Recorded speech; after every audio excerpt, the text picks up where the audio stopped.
Mateus. Mateus capítulo 1, versículo 1. O livro da geração de Jesus Cristo, o filho de Davi, filho de Abraão. O livro da geração. Este é propriamente o título do capítulo. É o mesmo que dizer o registro da ancestralidade ou da família, ou a tabela genealógica de Jesus Cristo. A frase é comum nos escritos judaicos. Compare Gênesis 5:1.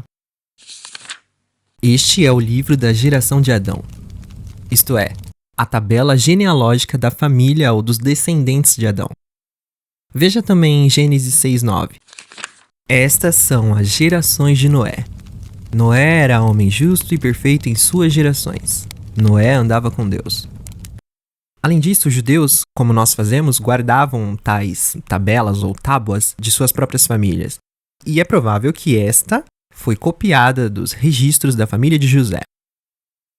Jesus. Ver as notas em Mateus 1:21. Cristo. A palavra Cristo é uma palavra grega, Christos, que significa ungido. A palavra hebraica Mashiach, significando o mesmo, é Messias. Portanto, Jesus é chamado tanto de Messias ou de Cristo, com o mesmo significado. Os judeus falam do Messias e os cristãos falam dele como Cristo. Em tempos antigos, quando reis e sacerdotes eram separados para o seu ofício, eles eram ungidos com óleo. Por exemplo, Levítico 4:3. Se o sacerdote ungido pecar para escândalo do povo, oferecerá pelo seu pecado. Ou Levítico 6:20. Esta é a oferta de Arão e de seus filhos, que oferecerão ao Senhor no dia em que for ungido. A 10ª parte. Êxodo 28:41. E vestirás com eles a Arão, teu irmão, e também a seus filhos, e os ungirás, e os consagrarás, e os santificarás, para que me administrem o sacerdócio. Êxodo 29:7. E tomarás o azeite da unção, e o derramarás sobre a sua cabeça, assim o ungirás. 1 Samuel 9:16. Amanhã, a estas horas, te enviarei um homem da terra de Benjamim, o qual ungirás por capitão sobre o meu povo de Israel, e ele livrará o meu povo. 1 Samuel 15:1. Então disse Samuel a Saul: Enviou-me o Senhor a ungir-te rei sobre o seu povo, sobre Israel. Ouve, pois. 2 Samuel 23:1. E estas são as últimas palavras de Davi. Diz Davi, filho de Jessé, e diz o homem que foi levantado em altura, o ungido de Deus de Jacó, e o suave. Ungir, portanto, significa o mesmo que consagrar ou separar para um ofício. Portanto, dizia-se daqueles que eram separados que eles também eram ungidos, ou ungidos de Deus. É por isso que o nome é dado ao Senhor Jesus. Compare as notas em Daniel 9:24.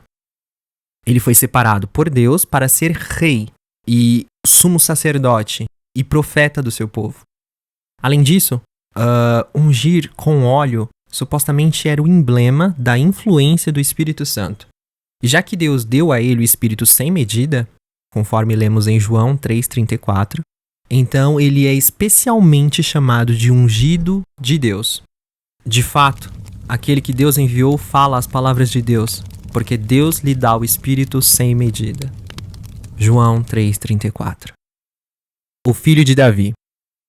A palavra filho entre os judeus tinha uma enorme variedade de significados.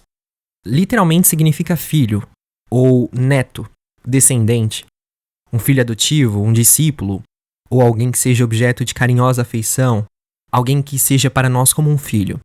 Nesta passagem significa descendente de Davi, ou alguém que era da família de Davi. É importante traçar a genealogia de Jesus até Davi, porque a promessa dizia que o Messias seria de sua família, e todos os judeus esperavam que fosse assim.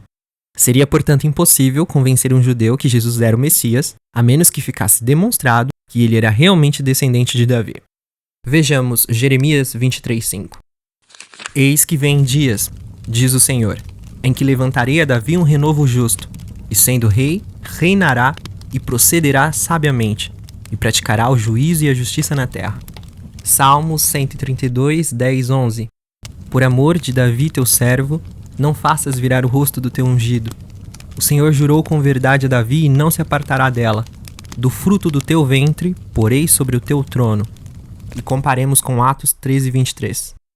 Um dos descendentes de Davi foi Jesus, a quem Deus pôs como Salvador de Israel, como havia prometido. Da descendência deste, de Davi, conforme a promessa, levantou Deus a Jesus para Salvador de Israel. E João 7:42. Não diz a Escritura que o Cristo vem da descendência de Davi e de Belém, da aldeia de onde era Davi? Filho de Abraão, ou o descendente de Abraão.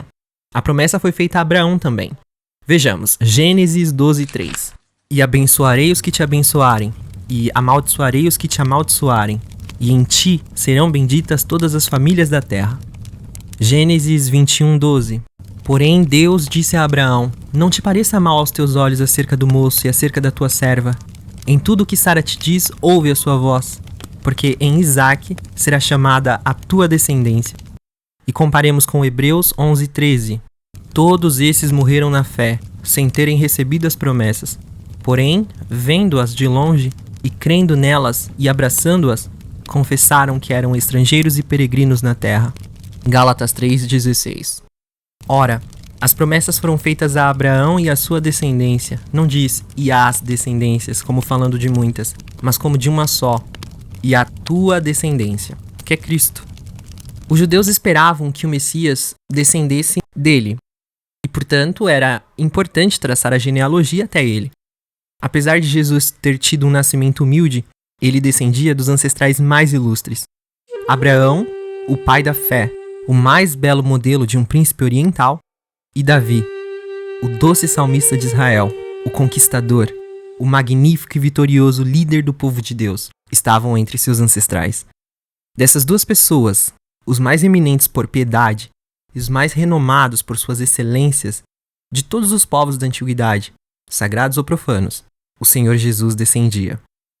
E através do seu nascimento e da sua vida humilde, os que dão valor apenas a uma descendência ilustre podem encontrar aqui tudo o que há para ser admirado em questão de piedade, pureza, patriotismo, esplendor, dignidade e renome.